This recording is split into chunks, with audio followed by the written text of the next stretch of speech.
Assalamualaikum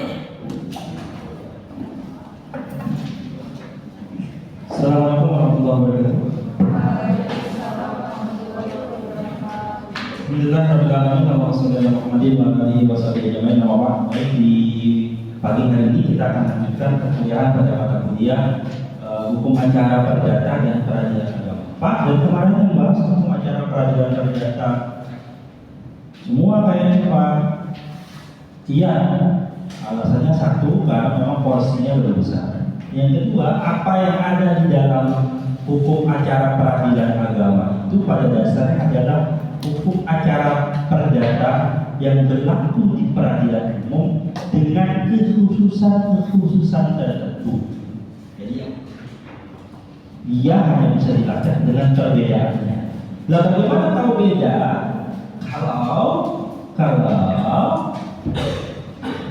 kita tidak tahu yang ada berlaku di peradilan umum seperti apa, sehingga mata kuliah ini dulu awalnya bisa, tapi dengan beberapa pertimbangan dijadikan satu agar saudara masih ingat apa yang berlaku di peradilan umum dan kemudian memahami bedanya dengan apa yang ada di dalam peradilan agama.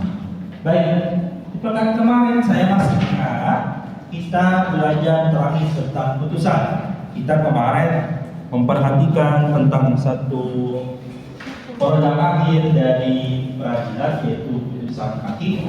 Sekali lagi gunakan istilah yang tepat, putusan hakim, bukan keputusan hakim. Putusan hakim itu nanti bisa jadi langsung musbah pan langsung berkekuatan hukum tetap jika tidak ada yang namanya upaya hukum. Ketika terjadi upaya hukum, maka statusnya tidak berkekuatan hukum tetap. Ia akan menunggu putusan yang ada di level lebih tinggi. Maksudnya gimana? Kalau ada orang bercerai lalu diputuskan di tingkat pertama dia bercerai, lalu salah satu pihak atau keduanya mengajukan upaya hukum, maka status suami istri tersebut belum bercerai, masih berstatus suami istri.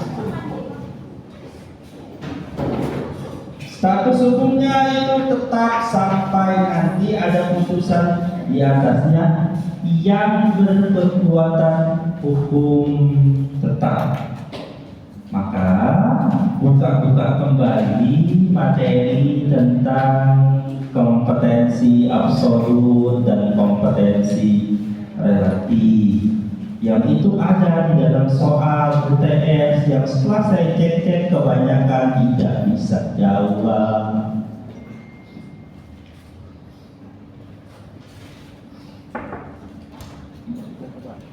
Kompetensi absolut itu berkaitan dengan kewenangan lingkungan peradilan tersebut. Satu badan peradilan atau lingkungan peradilan itu memiliki kewenangannya masing-masing, tidak boleh lompat pagar, harus jelas itu di mana posisinya.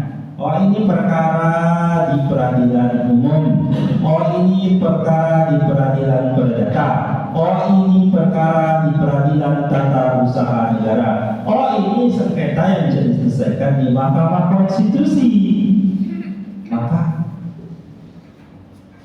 hukumnya wajib bagi setiap orang hukum tahu tentang kompetensi absolut masing-masing badan peradilan. Lalu ada namanya kompetensi relatif yang sifatnya menentukan di antara badan peradilan yang saudara pilih tadi, sengketa ini masuk ke wilayah yurisdiksi yang mana, kabupaten kota yang mana, ya, pengadilan negeri Samarinda kah atau pengadilan negeri Tenggarong? Perkara yang jelas masuk kompetensi absolut peradilan umum, tapi saudara harus menentukan kembali kompetensi relatifnya di wilayah yang mana. Jadi kalau kompetensi absolut itu berkaitan dengan isi, sedangkan kompetensi relatif itu bicara tentang di mana. Karena dalam setiap lingkungan peradilan itu umumnya akan ada wilayah, bukan umumnya, memang akan ada wilayah-wilayah jurisdiksinya masing-masing. Bisa jadi di satu kabupaten kota, bisa jadi melingkupi lebih dari satu kabupaten kota.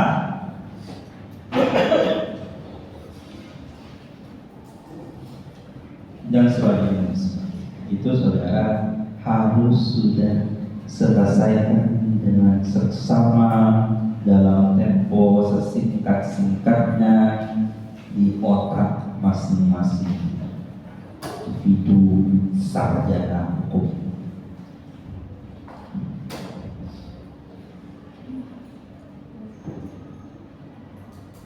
Kalau sudah jadi sarjana hukum nanti, itu ranahnya bukan pintar, nggak pintar. Itu Pak, saya dulu waktu kuliah nggak pintar, Pak. Saya dulu waktu sekolah pintar. Bukan, ranahnya bukan pintar nggak pintar. Saudara wajib bisa atau enggak? Jadi kalau saudara PD pamer saya sarjana hukum, tapi isinya nggak bisa, atau kosong, malu. Jadi ini bukan masalah pintar, tapi Pak, saya bukan anak yang pintar. Nggak ada urusan.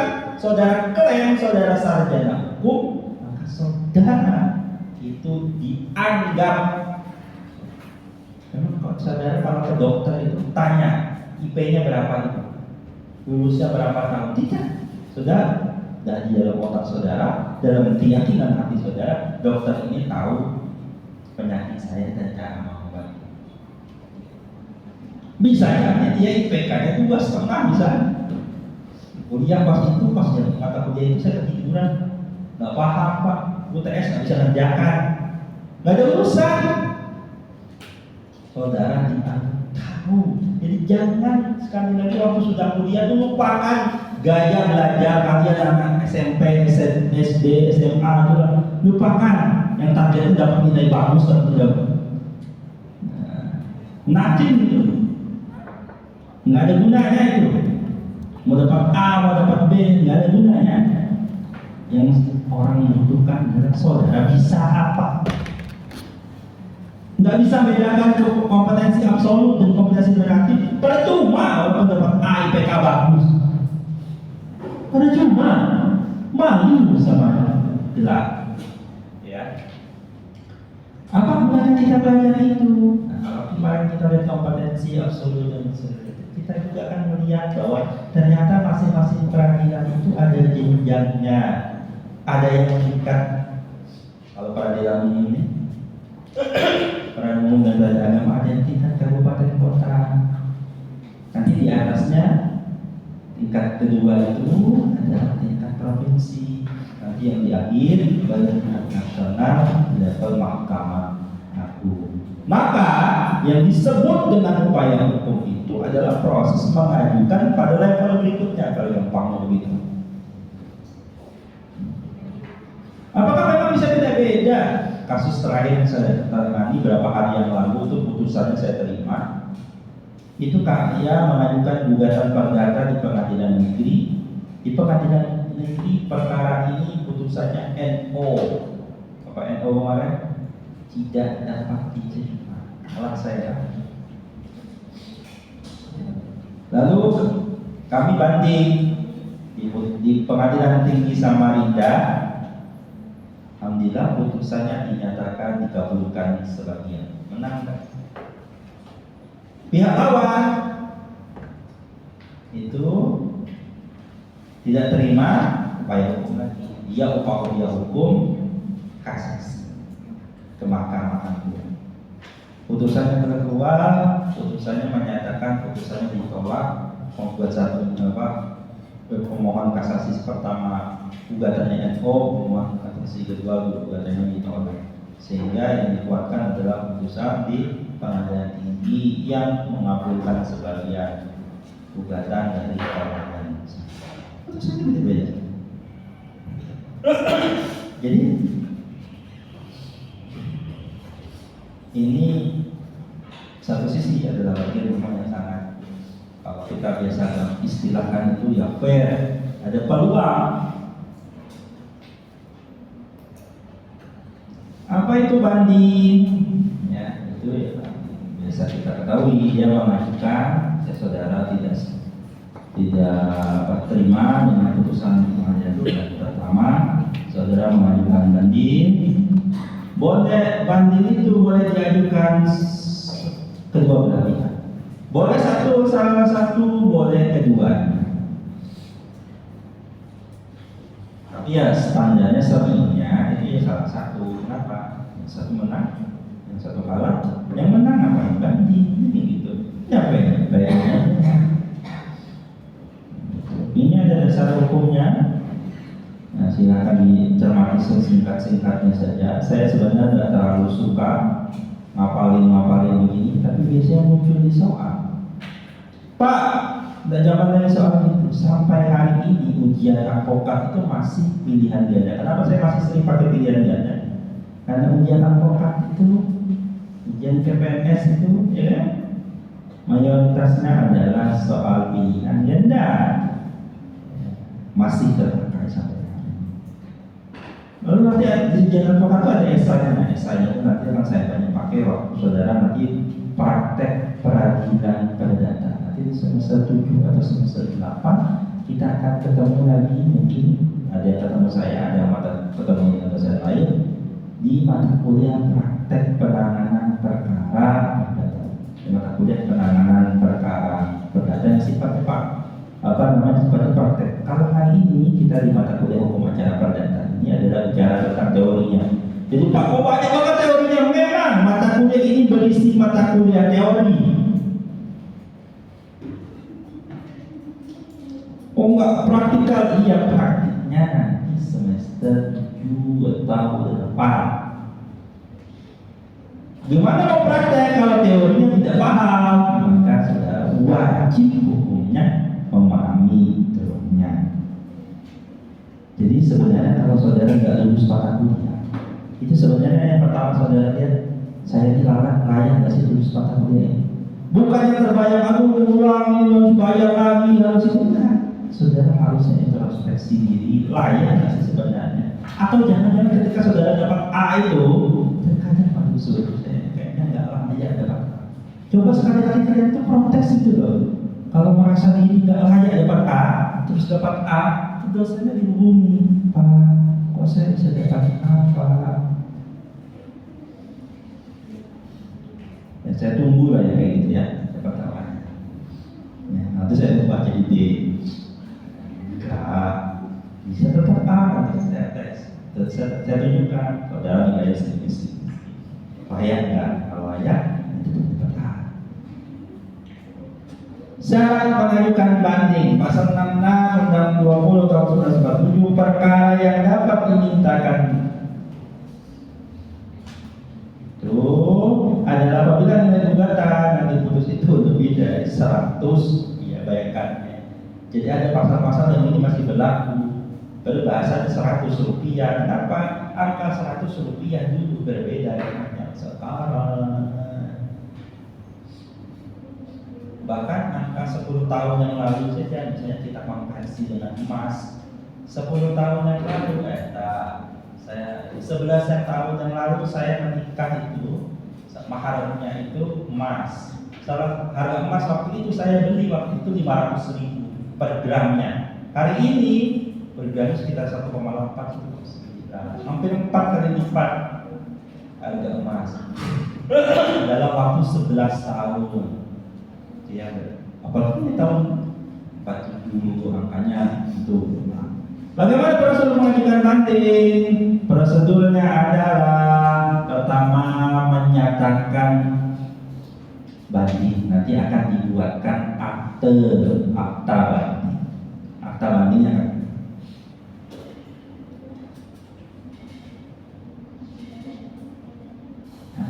Kapan batas waktunya?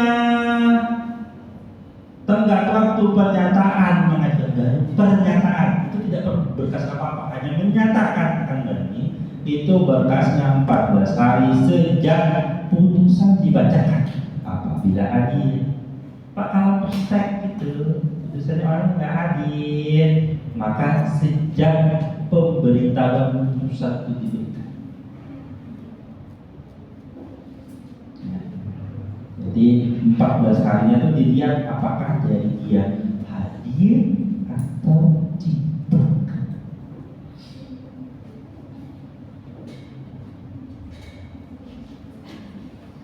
Ketika satu pihak mengajukan banding, maka panitera diberi kewajiban untuk memberitahukan kepada pihak lawan paling lama 14 hari. Apa itu? Mengatakan bahwa ada permohonan banding. Lalu selama 14 hari juga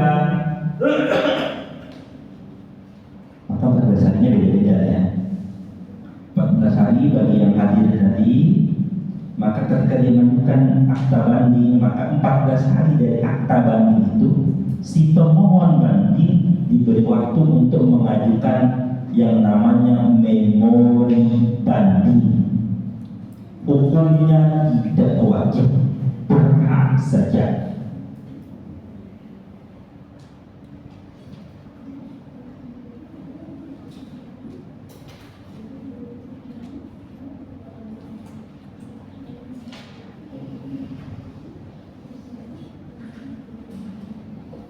Berkas itu akan diajukan bersari.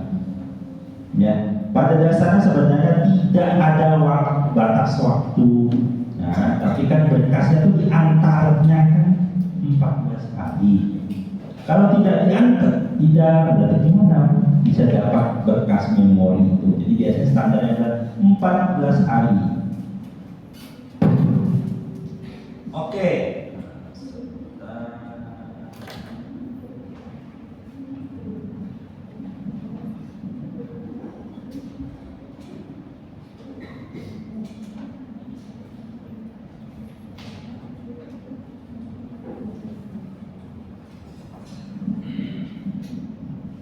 Oke, di depan saudara ini adalah akun lawyer saya. Sekarang pengajuan banding itu bisa lewat mengajukan sekarang semua perkara itu diajukan lewat e-code.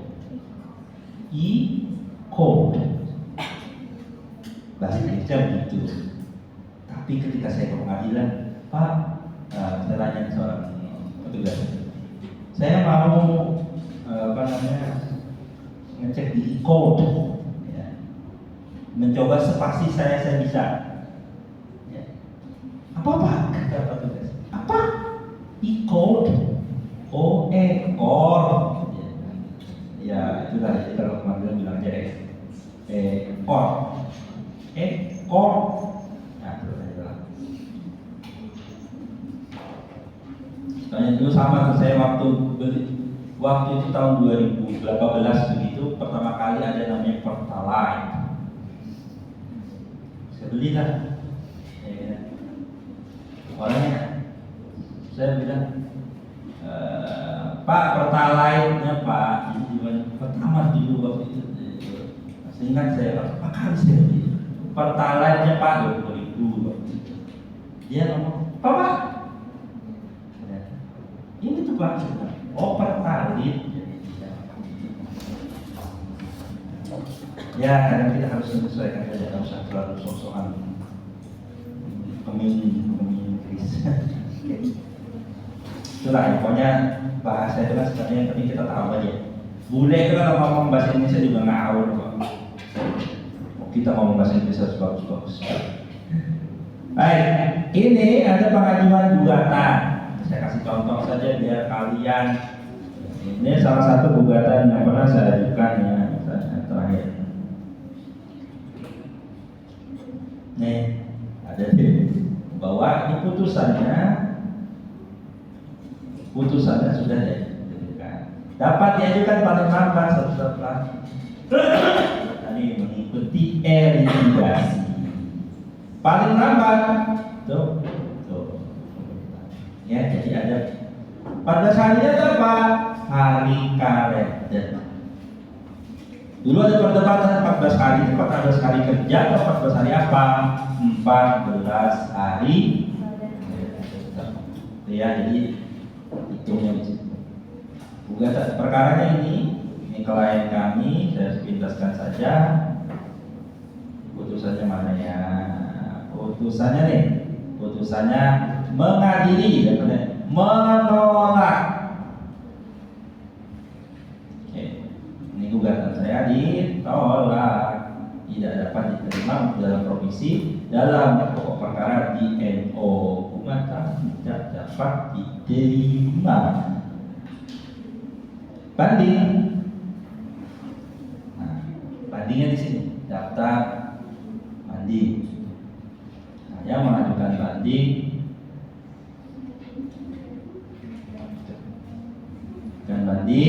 nanti akan dibuatkan namanya akta banding. Ini namanya akta permohonan banding. Sekarang elektronik. Namanya akta banding ditandatangani oleh panitia. Biaya bandingnya 700.000. Oke, ini aktanya. Nanti kita akan buat yang namanya memori banding. Saya kasih contoh saja lah biar kalian tidak ngarang. Ini banding, memori banding atas putusan. Saya tim, kira-kira begitu ya. Lalu setelah itu ada namanya pemberitahuan memori banding. Berkas itu dikirimkan ke pihak lawan terbanding. Ternyata mereka nggak mengajukan kontra di IKO, tapi pada prakteknya mereka mengajukan memori banding secara manual, tidak bisa direvisi. Ya. Lalu sebelum dikirimkan itu ada namanya inzahe. Lagi karena bahasa Belanda bacanya inzahe. Waktu saya pengadilan, Pak mau inzahe apa? Ya inzahe.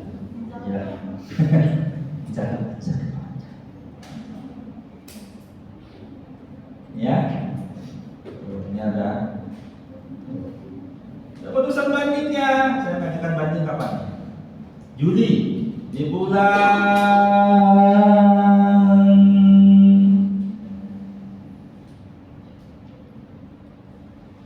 Agustus. Salah. Ini September. Ada putusan bandingnya. Menerima permohonan banding, membatalkan putusan pertama tadi Pendero, mengabulkan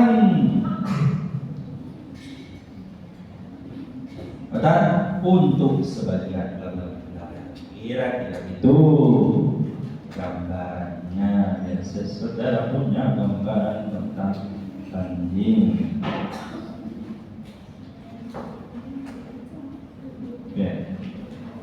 Bagaimana proses pemeriksaannya? Pemeriksaannya itu sifatnya judex fakti. Di PN di tingkat pertama dan tingkat kedua itu statusnya adalah judex fakti, hakim atas fakta. Jadi yang dibahas adalah faktanya. Maka putusannya nanti menguatkan kalau dia sama putusan dengan pengadilan negeri, atau memperbaiki kalau dia ingin merubah sedikit.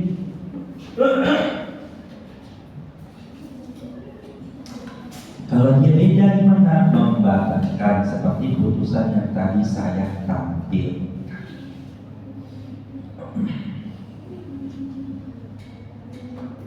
Oke, itu banding.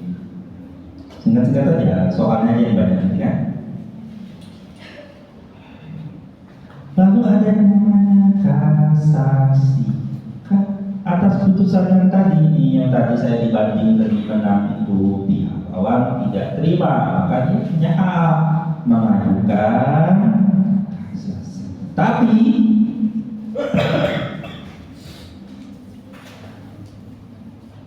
maaf ya, nanti kalau suara saya sudah mulai habis ya sudah berkuliahnya kita ketika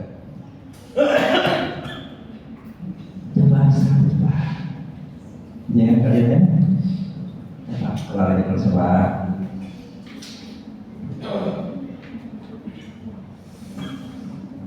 Baik, kasasi. Kasasi berarti mengajukan ke level yang lebih tinggi, berarti ke Mahkamah Agung. Tapi sifatnya adalah judek juris, bukan judek fakih. Dia tugasnya adalah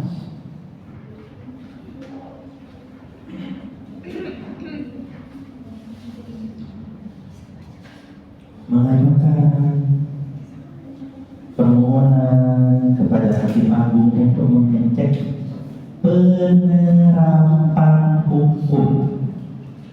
Ya, kalau tadi di fakta itu bicara tentang fakta, kalau ini bicara tentang penerapan hukumnya.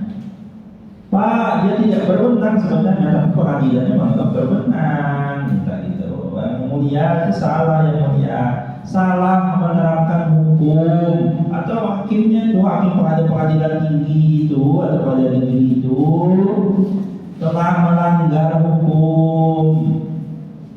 Dia lalai, tidak sesuai dengan peraturan perundang-undangan. Jadi diberi kesempatan untuk mengajukan kasasi. Kapan batasnya?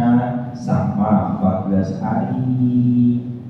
Diberi waktu untuk juga memori kasasi. Itu namanya memori banding, yang ini namanya memori kasasi. Atas memori kasasi ini pihak lawan diberi kesempatan untuk membuat namanya kontra memori kasasi.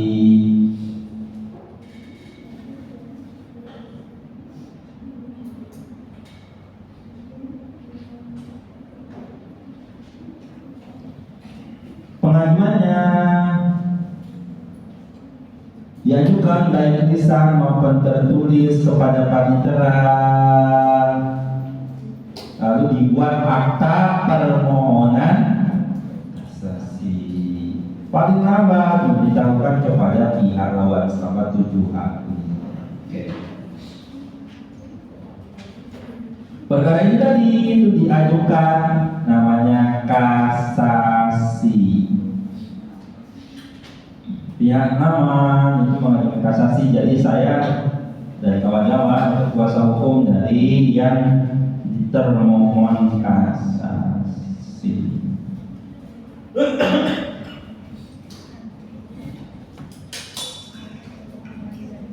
Sinyalnya boleh Pak. Dibuka. Yang sambung aja. Ini nanti dibuatkan akta kasasi, akta permohonan kasasi.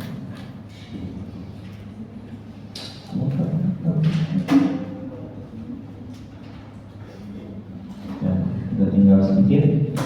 Dalam waktu 14 hari telah permohonan kasasi dicatat dalam buku pemohon itu wajib membuat memori kasasi.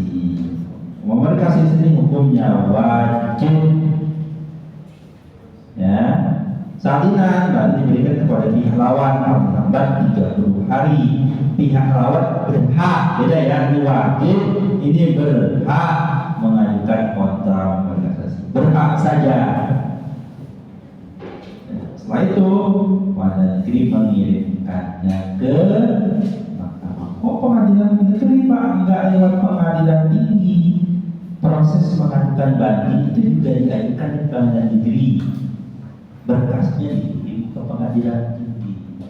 Mengajukan kasasi juga diajukan di pengadilan negeri lewatnya. Nanti pengadilan negeri akan mengirimkan ke Jakarta sana. KRK, kalau udah pindah, tak gampang gitu ya. Kalian punya lucu gitu aja. Putusannya di mana?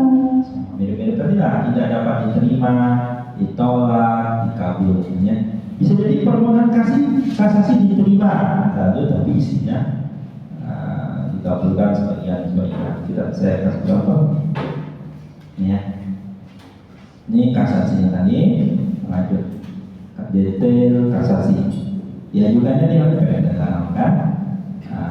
Oke, ini perkaranya, ini perkaranya diajukan 2023, putusannya 2024, diajukan banding, nanti putusan bandingnya di 2024, diajukan kasasinya, ini kasasinya, akta permohonan kasasi, ya mirip-mirip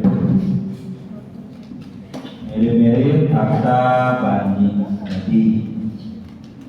Oke. Lalu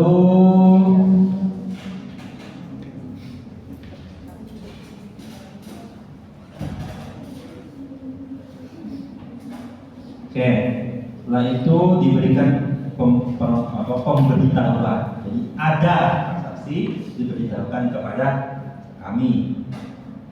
Oke. Lalu mereka mengajukan yang namanya memori kasasi.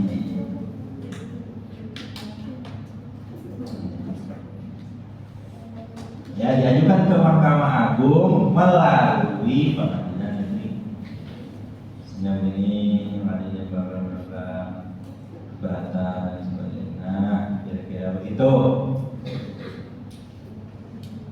Memori kasasi. Lalu pihak lawan banding membuat namanya kontra memori kasasi. Kontra memori kasasi. Kami bla bla bla bla bla bla bla bla.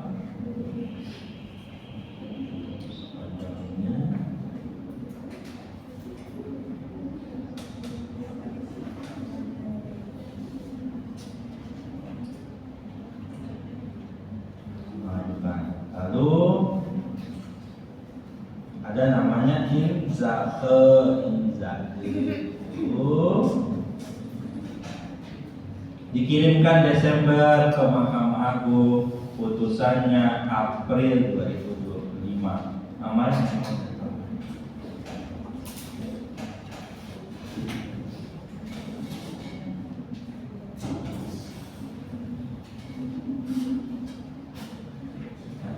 putusannya ada menyatakan itu isinya kasasi, gampang saja. Adakah pertanyaan sebelum saya yang bertanya? Ada? Ya silakan. Pak, itu kan ada biaya-biaya yang Ya. Biaya yang tadi di tabel itu kan? Ya. Nah itu tuh ke advokatnya atau pengadilan? Ke pengadilan. Itu biaya pengadilan. Biaya advokatnya ya tidak mau. Itu biaya resmi di pengadilan. Nah, ada hitung-hitungannya. Ada lagi pertanyaan?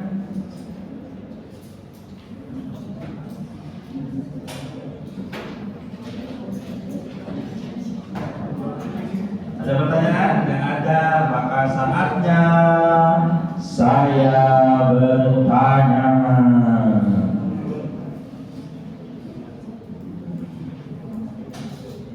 Siapa yang mau? Saya Pak. Ya, ayo. Pokoknya pertama-tama berapa? Maju aja. Silakan, siapa? Maju aja langsung. Ya, strateginya bagus ya. Ya, soal nomor 1, Andi mengajukan permohonan. Jawabannya adalah 4. Mas, maju mas. Berarti soal nomor 2.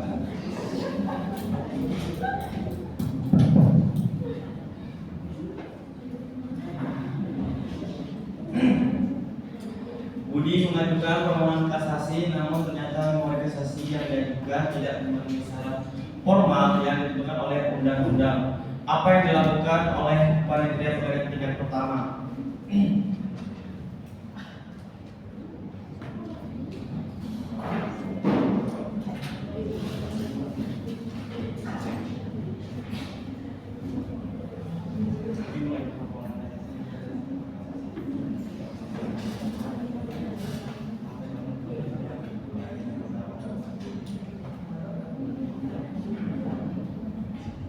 C, Pak. C. Tidak menuliskan permohonan kasasi kepada pemohon. Jawabannya adalah C. Silakan tunjuk.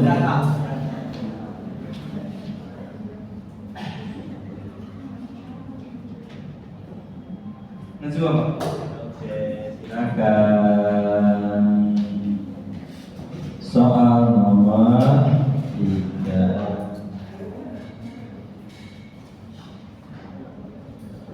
Seorang penggugat mengajukan banding atas putusan pengadilan negeri yang tidak memihak padanya.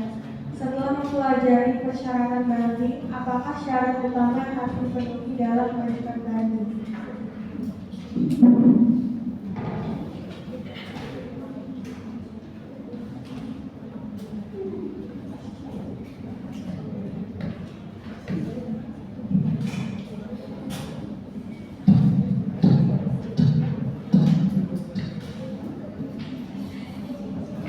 Seorang penggugat mengajukan banding.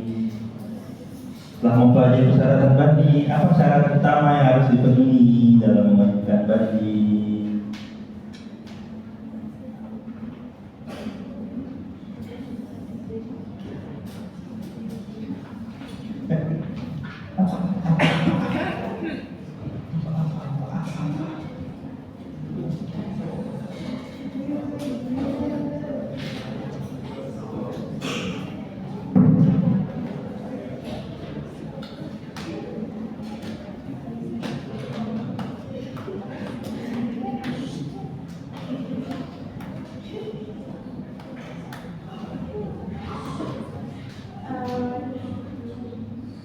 C.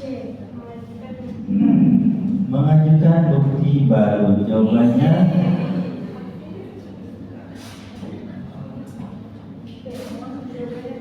betul nggak jawabannya?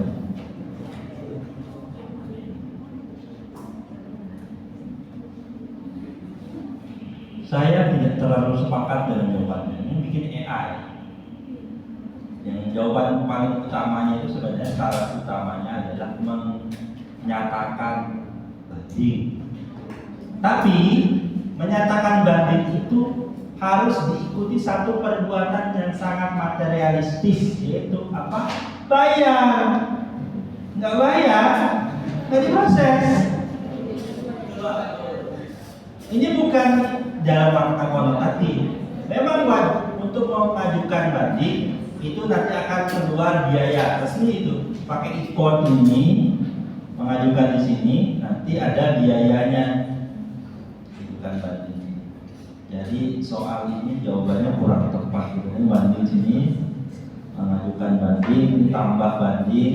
Nanti akan berujung untuk diproses untuk dapat nomornya itu harus bayar. Jadi sebenarnya jawabannya itu bayar.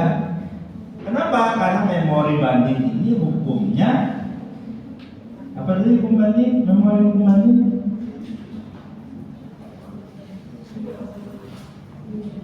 permohonan banding disertai dengan pembayaran biaya. Apa yang ditimbang? Jumlah pihak, jauh dekat dan tinggal untuk yang bersangkutan. Atau apa? Pemberitahuan tertulisnya. Oke.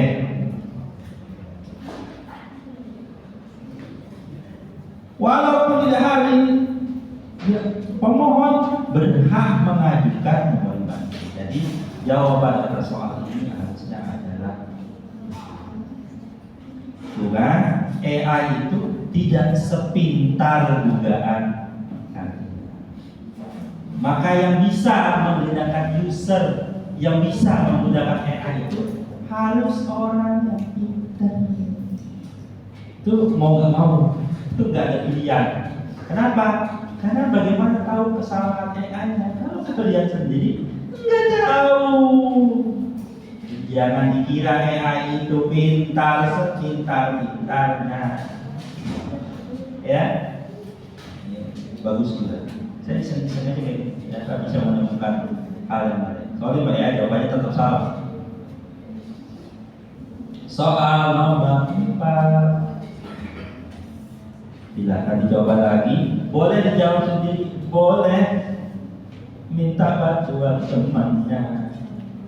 Tika mengajukan banding setelah Siapa yang Tika? Tika. Ya siapa itu? Tika sebenarnya Ya sama betul. Tahu. Tika mengajukan banding setelah putusan pengadilan negeri yang menguntungkannya dibatalkan oleh pengadilan tinggi. Apa yang dimaksud dengan pemeriksaan ulang dalam pengajuan banding ini?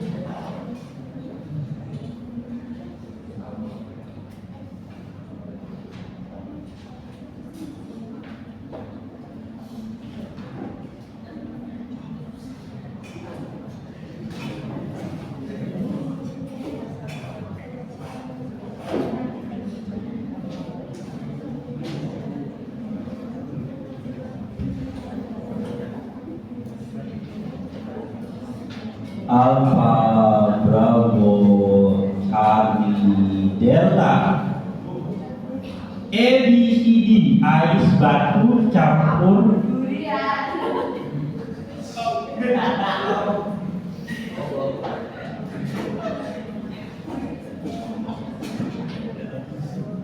C.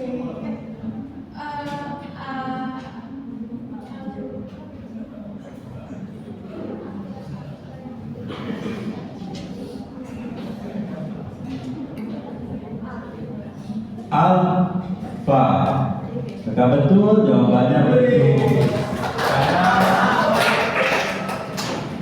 pengadilan banding adalah judek fakti. Dia memeriksa itu adalah fakta yang diputuskan oleh pengadilan negeri. Silakan tunjuk berikutnya.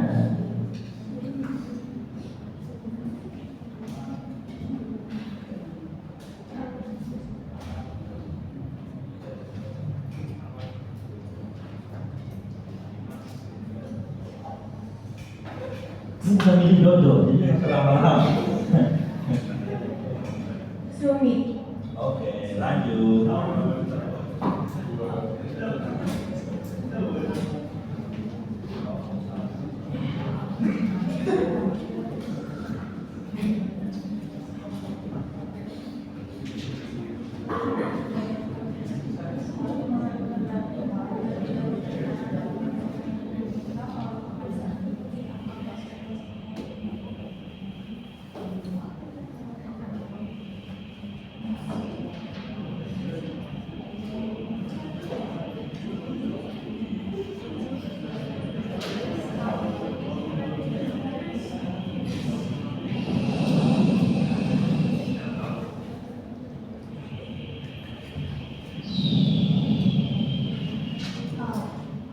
Alpha.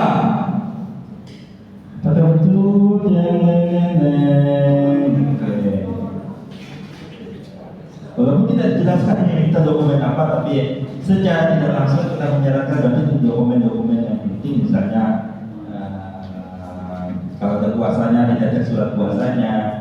Ada pernah kejadian surat puasanya hanya berlaku untuk tingkat pertama. Jadi ajukan yang kedua, ini minta perbaruan surat puasa tingkat bandingnya. Nggak ada, adanya tidak dulu. Oke, lanjut Mbak. Mbak Angga.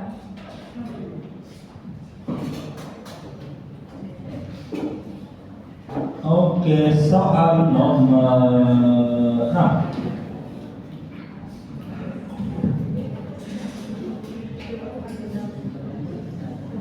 Kasus sengketa antara dua perusahaan udara menyebabkan perusahaan mengajukan permohonan kasasi.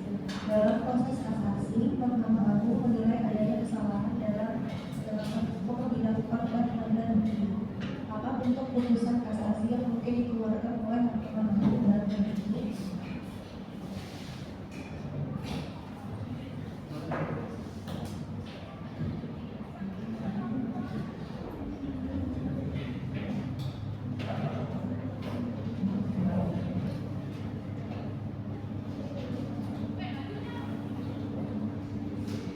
B. Pak, membatalkan putusan yang menandai perkara. Bravo, membatalkan putusan dan mengadili perkara, jawabannya adalah bravo. Jadi karena dia menilai adanya kesalahan, tapi spesifik ya, tolong diperhatikan karena dia juris, maka kesalahan dalam menerapkan hukum, bukan judek fakti, dia judek juris. Pokoknya ini ingat betul. Lupa saya nanti nggak mau kerja di bidang hukum, nggak apa-apa. Jadi tapi jangan klaim saudara sarjana hukum. Itu Pak saya sudah lupa materi itu. Jadi kalau saya sudah lupa Pak materi hukum Pak, saya kan kerja nggak jadi sarjana hukum aja. Nggak usah ditaruh aja titelnya itu, tinggal aja. Ya, di judek juris, judek fakti. Silakan Kak ditunjuk yang lain. Tasya. Tenang, soalnya 30 kok. Ya, bagi yang merasa aku kok saya dulu Pak.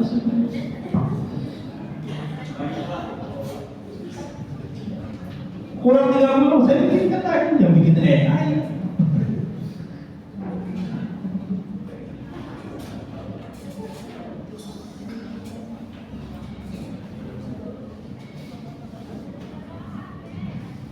Silakan. Pada saat proses banding, pengadilan tinggi memutuskan untuk memperbaiki putusan pengadilan negeri tanpa mengubah substansi. Apa yang dimaksud dengan memperbaiki dalam konteks ini? B. Pak, mengandalkan kesalahan teknis dalam penulisan putusan. Oke. Tuh, terima kasih. Next. Rahma, Pak. Silakan. Soal nomor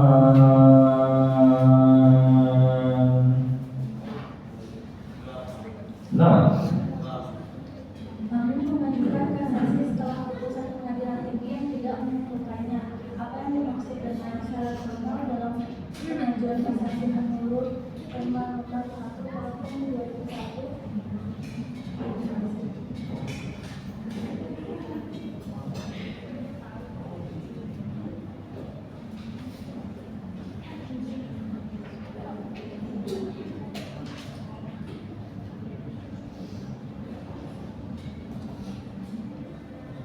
C. Pak. Cabi. Betul. Nah, administratif yang harus dipenuhi oleh siapa? Oleh pemohon kasasi. Next.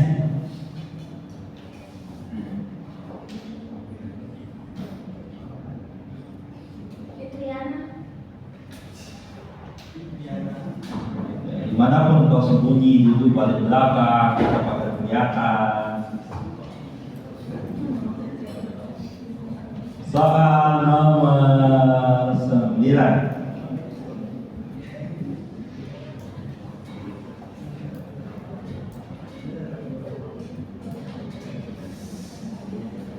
Dalam sebuah perkara perdata, penggugat memenangkan perkara di pengadilan negeri. Tergugat mengajukan banding, tetapi setelah diperiksa oleh pengadilan tinggi, putusan tersebut dikuatkan. Apa yang dimaksud dengan menguatkan putusan pengadilan negeri?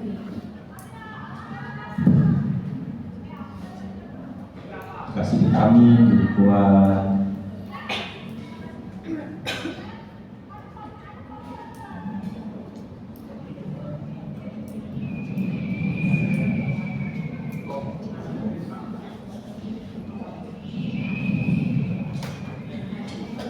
C. C. Jawabannya adalah Charlie. Terima kasih. Tunjuk berikutnya. April sudah Mei Mbak. Mbak April lahir bulan apa Mbak? Tuh ya. Soalnya saya dulu punya teman namanya Yulia. Dengan pendeknya dosen nanya, kamu lahir bulan Juli ya? Tidak Pak, April kata dia. Namanya. Soal nomor 10. Cek. A, B, C, D. Siti mengajukan permohonan kasasi soal putusan banding yang tidak menentukan. Dalam hal ini, apakah Mahkamah Agung dapat mengadili ulang seluruh perkara?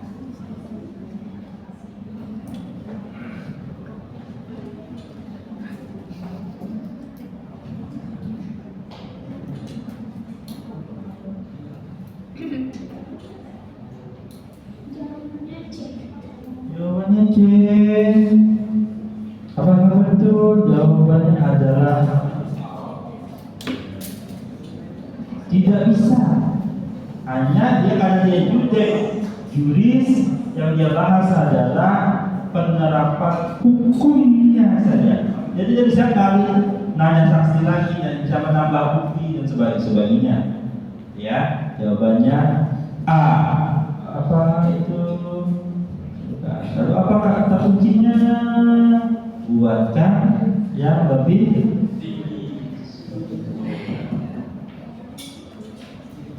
enggak juga setelah saya baca soalnya enggak sulit.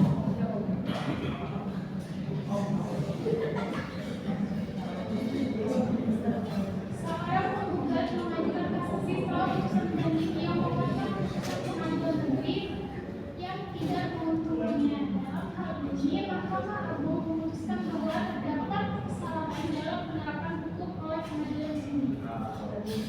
Menurut Undang-Undang Nomor 14 Tahun 1985 tentang Mahkamah Agung, apakah Mahkamah Agung dapat memutuskan perkara tersebut dan mengubah putusan pengadilan negeri?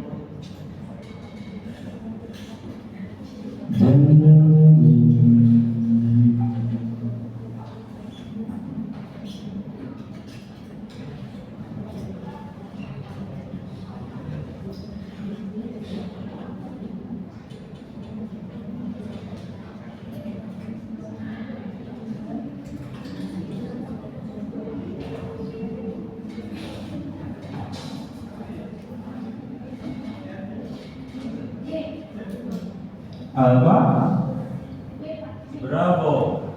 Tidak. Mahkamah Agung hanya bisa memutuskan banding dan mengembalikan perkara pengadilan tinggi. Jawabannya adalah ya. Mahkamah Agung dapat memutuskan perkara tersebut dan mengubah putusan negeri. Ya. Soal berikutnya mau dijawab sendiri atau minta bantuan teman? Oke, jawab sendiri. Kebetulan gampang soalnya.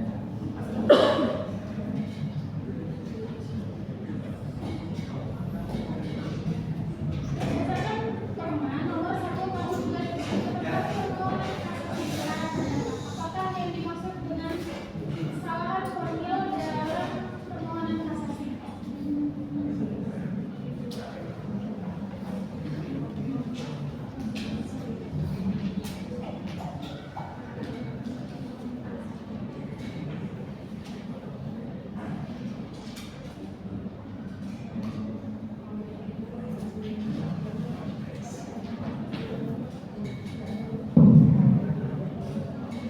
Ambil nafas, tahan setengah jam. Insya Allah akan dapat jawaban atas hidup ini di alam lain. Alfa, Bravo, Charlie, Delta.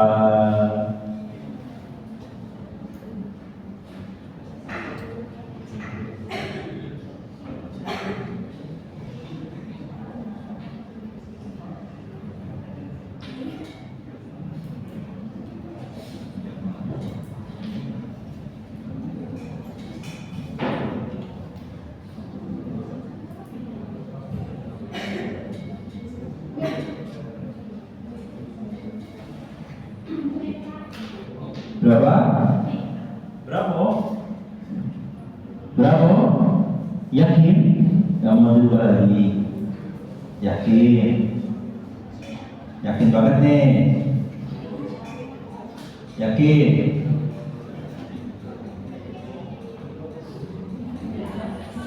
Iya, betul. Selamat. Silakan tunjuk berikutnya.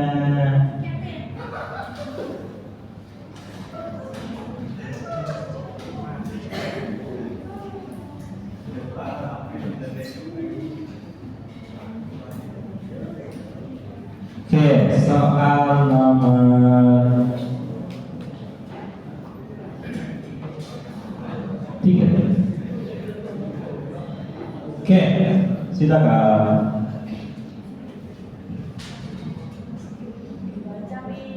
Dibaca soalnya. Dalam prosedur banding jika pengadilan tinggi memutuskan untuk memperbaiki keputusan pengadilan negeri atau dimaksud terima tersebut.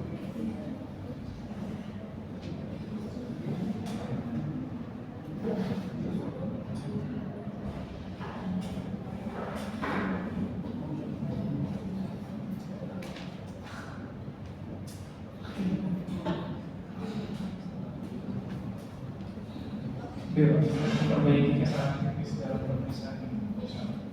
Berapa? Jawabannya betul. Oke, next.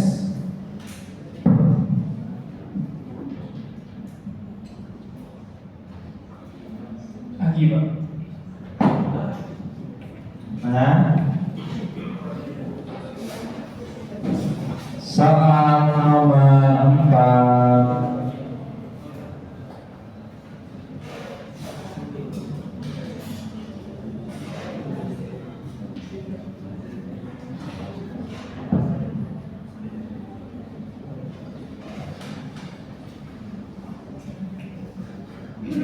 Tergugat mengajukan kasasi terhadap putusan banding yang tidak menguntungkannya. Dalam hal ini Mahkamah Agung memutuskan untuk mengadili kembali perkara tersebut dan mengubah putusan pengadilan negeri.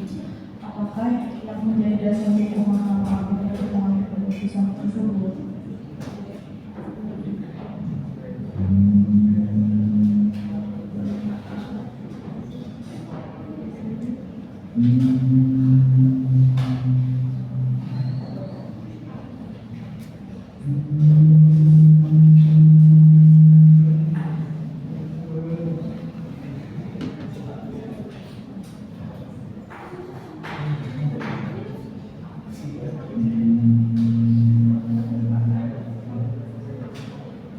Ya, dia termotivasi, dia semangat.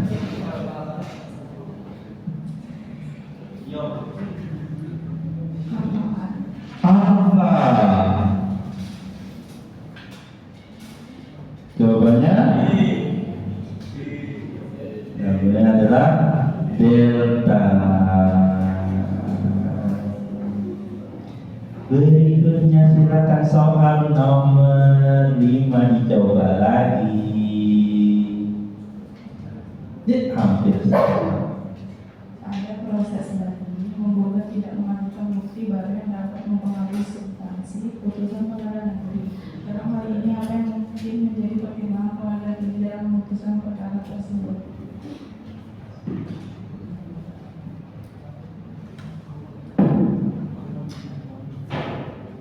Boleh minta bantuan orang? Boleh dijawab sendiri. Apa? Jawabannya adalah bravo.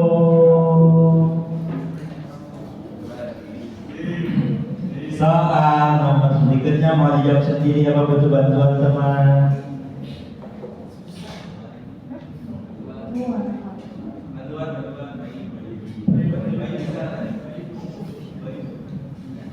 Bisa. Ini bantuan baik apa bantuan buruk gitu ya?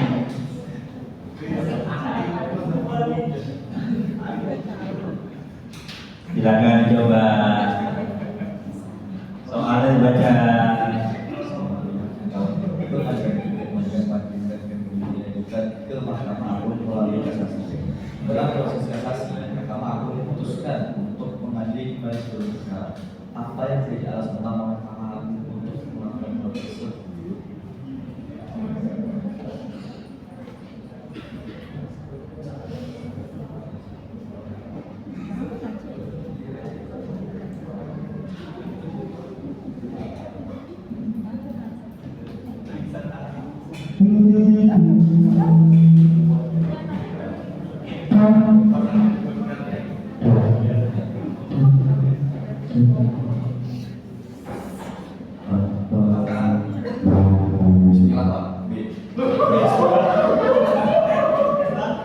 Bismillah.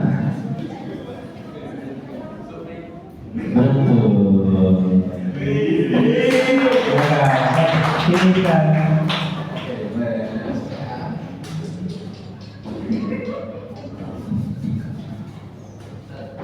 iya, iya.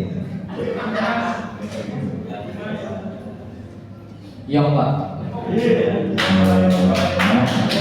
Terima kasih.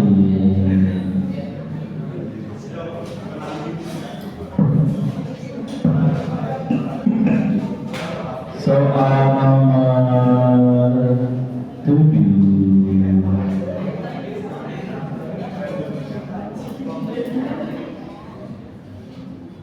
Dalam semua perkara penggugat mengajukan permohonan kasasi atas putusan kelihatan sudah jawabannya. Sorry, percaya. Soal nomor 8. Dalam proses banding putusan pengadilan tinggi yang memuatkan putusan pengadilan negeri ditinjau oleh mahkamah, apa saja faktor yang menjadi pertimbangan Mahkamah Agung dalam menerima atau menolak permohonan kasasi dalam hal ini? Wah, itu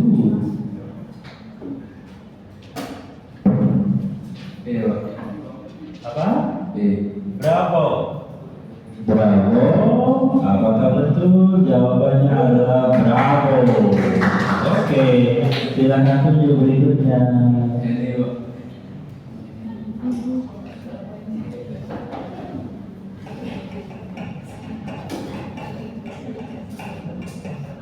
Soal nomor 9.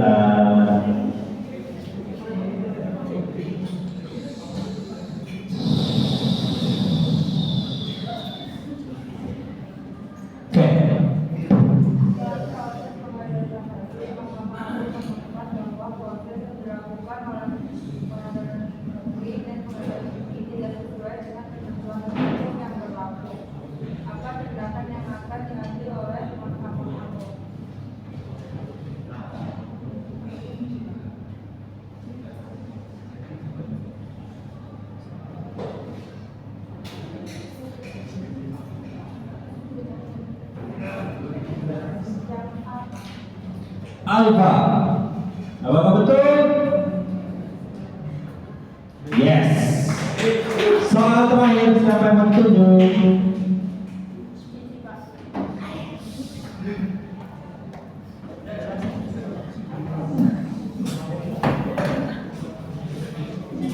Silakan.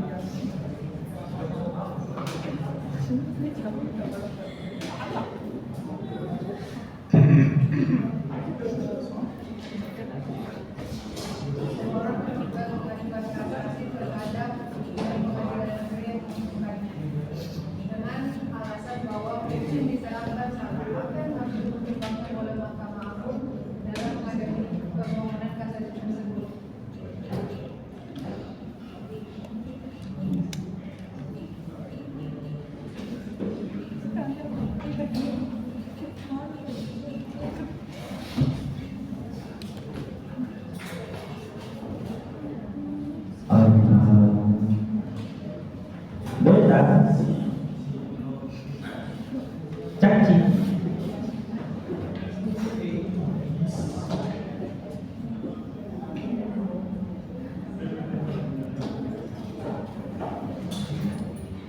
Apa kedepannya?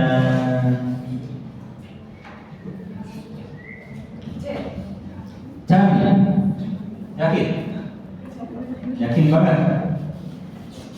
Atas dasar apa alasan memilih C?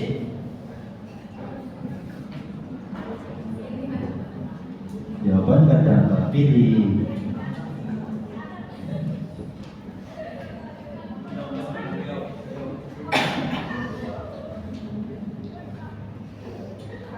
Kalau yang dijelaskan yang itu fakta dan Yakin? Di kasasi itu yang adalah judek juris. Jadi jawabannya apa? Cari, tetap. Jawabannya adalah bravo, karena dia adalah judek juris, bukan judek fakti. Judek fakti itu ranahnya pengadilan bertingkat pertama dan pengadilan tingkat kedua. Oke, karena soalnya habis untuk materi ini, silahkan. Baik, saya akan lanjutkan dulu. Ya, sesingkat-singkatnya karena suara saya habis, nanti kalau masih cukup tidak akan lanjutkan, kalau ada ya saya mohon. Selanjutnya adalah persen sudah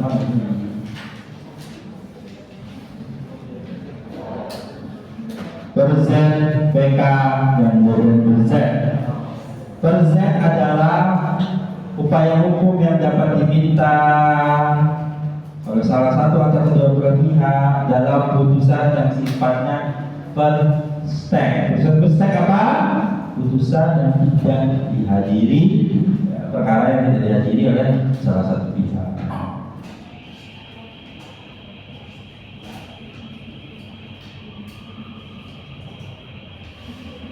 Maksudnya gimana?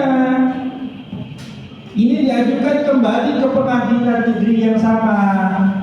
Ya alasannya, Pak, kemarin saya nggak dikasih tahu, Pak. Alamat yang diberikan itu salah, Pak. Saya nggak nerima panggilannya, Pak.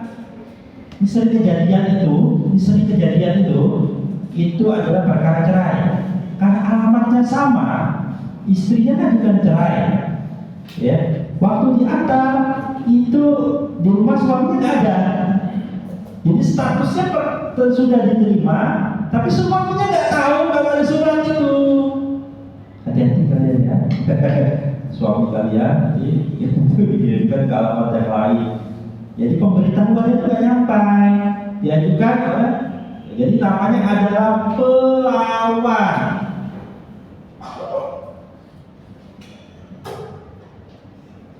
Jadi dia merasa harusnya itu saya kan orang kalau perstek, kalau suami menggugat permohonan talak pada istrinya nggak datang-datang, kan istrinya nggak bisa bela diri, bisa jadi dia dituduh selingkuh, saya gitu.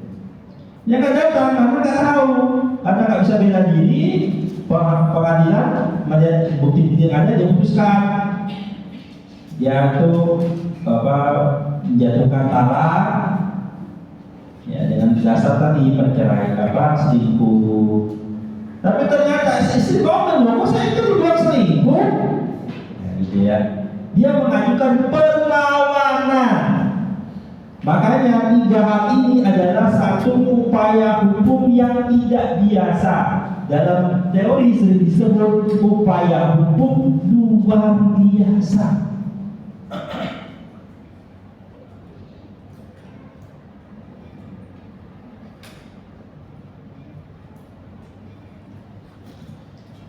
Kenapa? Karena ada hal-hal yang unik. Putusan perstek dilawan, tapi bukan dibanding, masih di pengadilan yang sama.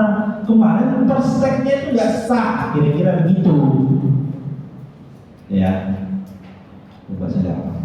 Yang kedua, PK peninjauan kembali. Jadi sebenarnya putusannya itu sudah tapi ini sebenarnya perwajatan, apa yang kita sebut bahwa tiada sesuatu yang sempurna. Tiada sesuatu yang sempurna, masih mungkin ada salah. Walaupun putusan itu diperiksa, tapi ternyata masih memungkinkan ada kesalahan di dalamnya.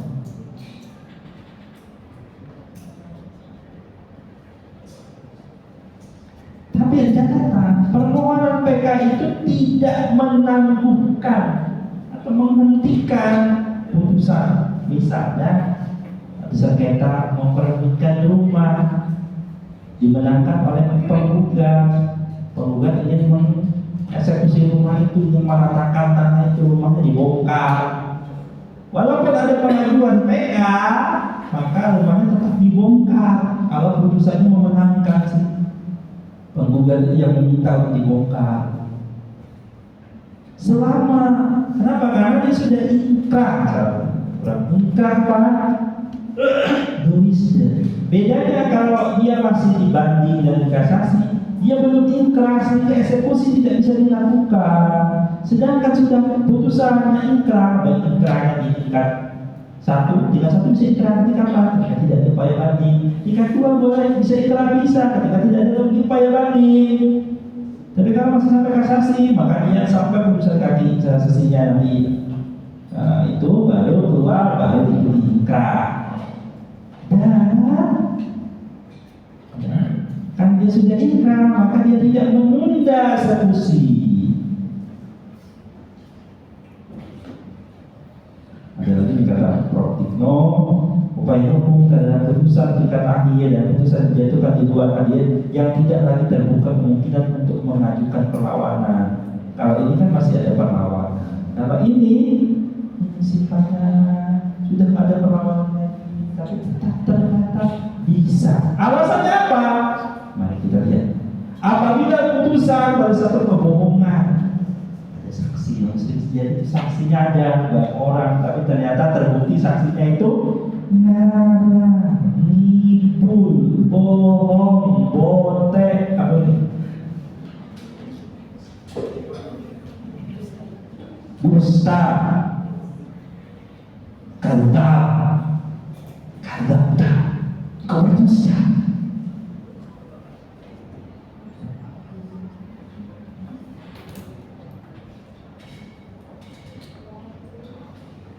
Atau nanti ada putusan yang lain jika pidananya terkait palsu, sumpah palsu. Atau ditemukan surat-surat yang menentukan yang waktu pertama itu surat itu nggak ada. Jadi harusnya yang menang itu tergugat. Tapi karena tergugat itu tidak bisa menunjukkan surat itu, hilang suratnya, keselip di mana, dibawa mantannya misalnya. Ya. Jadi dia nggak bisa membuktikan. Nah, ketika sudah selesai, sudah ingkrah, berapa tahun kemudian ternyata surat itu ketemu. Nah, itu bisa menjadi novum, bukti baru. Pernah kejadian, tapi di PK ini sama dengan konsepnya sama yang di pidana ya, tapi yang serem itu di pidana itu. Kenapa? Ada orang sudah dihukum, dia pembunuh berantai itu, saya pembunuhnya itu 10. Dia udah iya saya bunuh iya. Ternyata ada salah satu korban pembunuhannya itu yang ternyata bukan dia yang melakukan, orang lain. Iya dia kan membunuh tapi 9 nggak 10. Jadi bunuh 10 itu.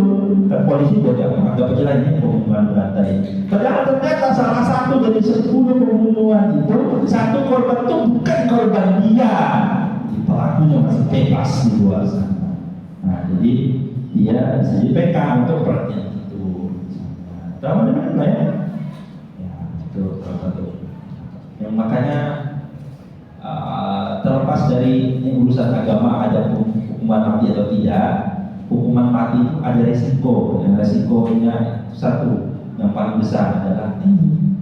Nah kalau ternyata nanti ada bukti, jadi pelakunya itu bukan dia.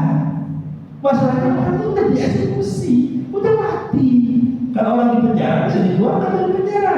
Kalau orang sudah dihukum mati dan dikubur, nggak bisa dikeluarkan dari kuburnya kembali.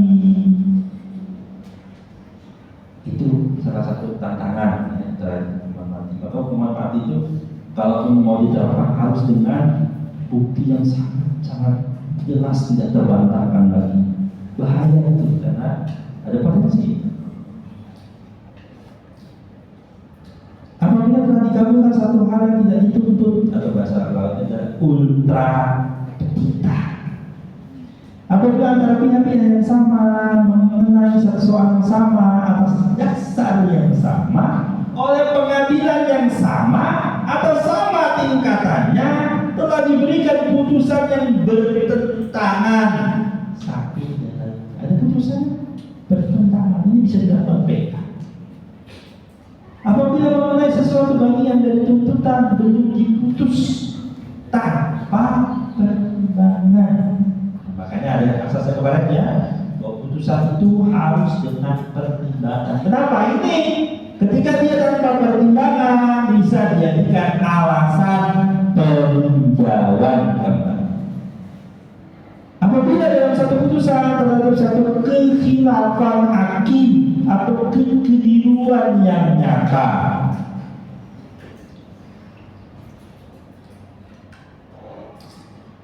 ini memang sifatnya sangat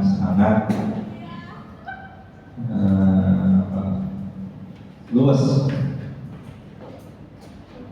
Memang diberi kesempatan. Tenggang waktunya kapan PK itu?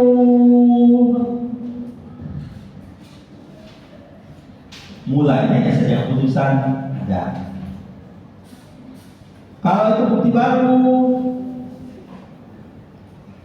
adalah 180 hari sejak temukan surat bukti baru. Ya, saya singkat-singkat saja, ini ada 5 di prosedurnya sama-sama saja.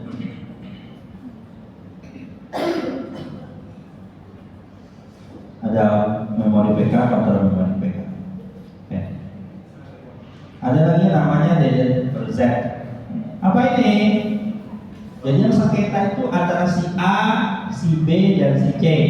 Si A menggugat B dan C. Buatlah teman-teman putusan sudah inkrah. Kalau di tengah-tengah belum inkrah, bisa yang kemarin kita bahas namanya intervensi. Ada closing comes, ada fresh warning, dan macam-macam itu. Itu apa itu Pak? Ada. Kalau nggak ingat, berarti silakan buka lagi di modul. Dan ada kalau ternyata putusannya sudah keluar, sudah inkrah, ada orang namanya dewan tahu. Ada orang yang namanya dia baru tahu. Pernah kejadian itu ini. Ini kejadian yang saya tangani soalnya saya jadi persen itu begini.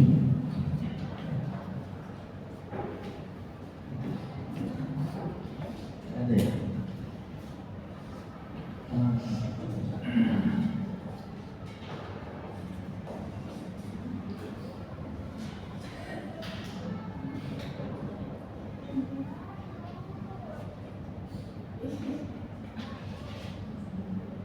Ini A sengketa dengan B. Sengketa apa? Rebutan batas tanah. Uniknya waktu diukur itu batas tanahnya itu ya A ini sampai sini. Sengketa batas tanahnya inilah. Ya. Ternyata sebenarnya di sini ada orang namanya C. C ini nggak tahu. Dia ini tanahnya di tengah hutan gitu. Memang dibiarin aja. Ya. Tengah jawab loh, kok C yang di itu? Apa C-nya kok gak jadi juga? Ternyata memang ini ada sedikit intrik di mana lain. Jadi surat itu masih nama C, tapi disewa oleh B. A artinya B itu memang punya tanah tapi sampai sini aja. Dia nambah di sini itu sewa. Si A ngertinya itu tandanya B. B juga gak bilang ke C. Jadi kira-kira tanah ini dikelola oleh B sampai sini. Si A itu memang berbatasan sama tanah yang dikelola oleh B. Ternyata B-nya hanya mengelola sampai sini. Tanah yang di sini sedikit sini itu disewa oleh B. Karena sengketa kepemilikan tanah, sengketa batas, dia mengajukan sengketanya ke B. A versus dan putusan mau inkrah. Setelah inkrah itu C baru tahu loh, kok tanah saya yang dimasalahin. Sehingga C mengajukan yang namanya D dan Z, perlawanan pihak ketiga yang tidak dilibatkan dalam kalian sengketa aku yang rugi, kira-kira begitu. Kira-kira begitu. Pernah kejadian nyata dan saya yang menangani perkara itu sama.